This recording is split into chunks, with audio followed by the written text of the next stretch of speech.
various versions of the descent, the goddess has different reasons for doing what she's doing. In some versions, the goddess descends into the underworld in a quest for knowledge. She would know all the mysteries. In some, she is descending to meet with or to recover a lover or a relation. In the Sumerian, she seems to be going to challenge and to take the power, or to integrate her power with her twin sister, Ereshkigal. It's associated with Samhain very often because of its association with the thin and veil, with the interaction with the underworld.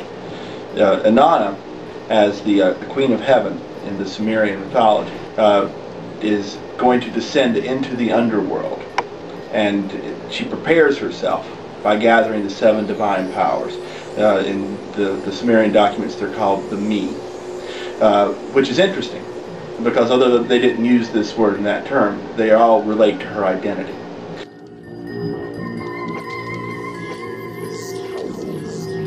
Of course, she is wearing the garment of ladyship, which indicates her status as a lady, and is also a gender-specific garment, so that it is also part of her identity as a female. She brings with her gold ring. It's a bracelet representing possibly her personal seal, her identity. She wears the small lapis lazuli beads, a symbol of her charisma and beauty. She has the 2 larger beads, which can be associated with the ovaries. They're a symbol of her fertility, her ability to bear children. She wraps herself in a protective garment, a cloak, sometimes it's a breastplate. This garment has a particular name. It's called Come Man Come. It's a symbol of her sexual allure. She puts upon the crown, which represents her queenship. She also carries a measuring rod, a symbol of her authority to judge.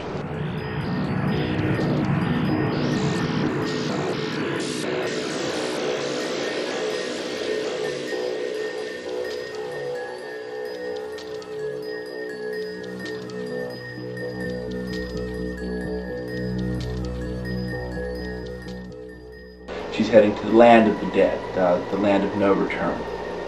And as she approaches it, she reaches the first gateway, and she's challenged by the gatekeeper.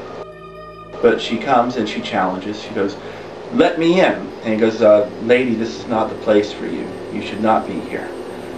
She goes, "You will let me in, or I will tear down this gate, and the dead will mix with the living, and the dead will outnumber the living." And this is exerting her power. And the gatekeeper says, "Okay, you can come in, but there are rules you have to follow. Everyone who comes in here comes not as a queen or a king. You must lay down your crown to pass this gate." And she agrees.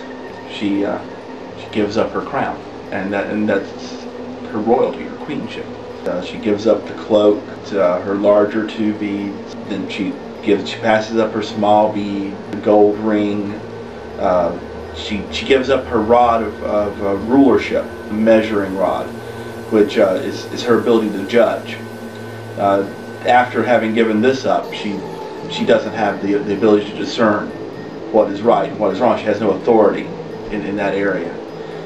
She gives up even her garment of ladyship, her gender identity. Each of the things she's given up is a representation of part of her identity. And the goddess represents us in our descent. It's an initiatory process. You have to tear down your own identity in order to be rebirthed. And that's the process that the goddess goes through. She enters the land of the dead as an equal. She doesn't come as a goddess or as a queen. She doesn't come as a mother or as a wife or as a judge. She doesn't even come as a woman. She comes as merely a person like anyone else. And eventually, after she has given up her 7 divine powers, she's asked to give up her life, because no one enters the land of the dead, even with that gift. So she does. She agrees to give up everything that she has brought with her, including her life, and she lays as a corpse in the land of the dead.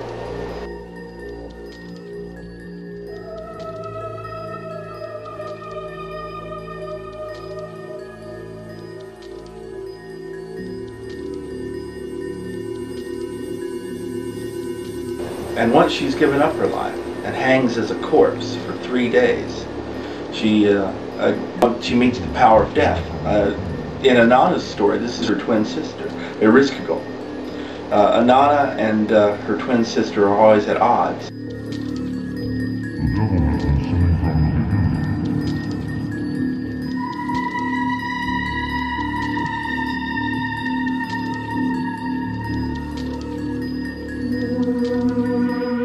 This is the goddess reborn. The goddess has integrated these powers, and this often begins a seasonal myth, and we see this in the Demeter and Persephone story, that it begins to explain the seasonal change, and that's one of the reasons that it happens this time of year, the end of summer, the beginning of winter, is we associate the descent with the beginning of the seasons. The descent is an initiatory process for the whole of nature. That is, when things start to enter the mature stage, things are no longer in their first springtime or their first summer. We see the cycle turn. The level of initiation in nature is the cycle starts, the wheel begins to turn, the beginning of the seasons.